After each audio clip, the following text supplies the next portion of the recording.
guys, I'm Dan Whittaker. Thanks for joining me today here on the 18th hole at Trump Aberdeen. It's a phenomenal tee shot hole here. I've got a 3-wood out, and what we're going to do is have a look at how we can reduce the spin in your 3-wood when sometimes it can go in links conditions and in the wind. You can hit this as far, if not further, than your driver. You know, modern 3-woods have less loft than the older ones, and the centre of gravity has been redistributed, and we can take advantage of this. And what we're going to do is take a look at it without, hitting a stinger shot.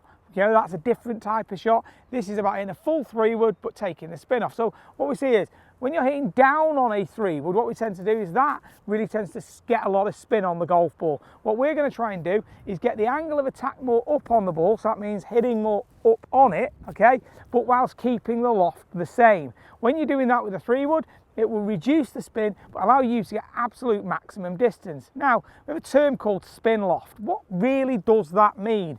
Okay, well, simple demonstration here. Just going to get these 2 sticks, okay, and this one, for example, is going to be angle of attack. So if you're hitting a wedge, it would be more down, okay. If you're hitting a driver, you'd like it to be a bit more up. So what we're doing here is, if we've got a wedge, okay, this would be an angle of attack down, and this would be dynamic loft, okay. So this would be put into a position of what angle you deliver the club face at impact. As you can see there, this angle here is spin loft, and that means how much spin you're going to put on the golf ball. Now, normally off the fairway, we try to take a little divot with a 3-wood. So that means the 3-wood, rather than being level there, it's going to be down and delivering the loft in here. We can see there, this is the spin loft. Now what we're going to do is try and reduce this by keeping the loft the same, but getting the attack angle up. And if you see there, that really reduces the spin. And what you'll see is this will get that 3-wood coming out at a very flat flight, and it means that the wind doesn't hurt the ball. So what we're going to do is we're going to put the ball a bit further forwards in the stance here. Okay, so it's going to be forwards in the stance, angle in the upper body, back behind the ball here. Okay, and then what we're going to make sure we're doing is that when we're hitting the shot, you're going to make the normal swing, ensure you stay behind it, and you're going to try and hit up on this golf ball and make sure we have no interaction with the turf whatsoever. So we're making sure that that angle of attack is up. So we'll give this a little go right here. So ball's a little more forwards, okay.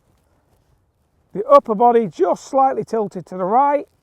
Now what we're going to try and do is like we hit up on the ball and get that spin reduced.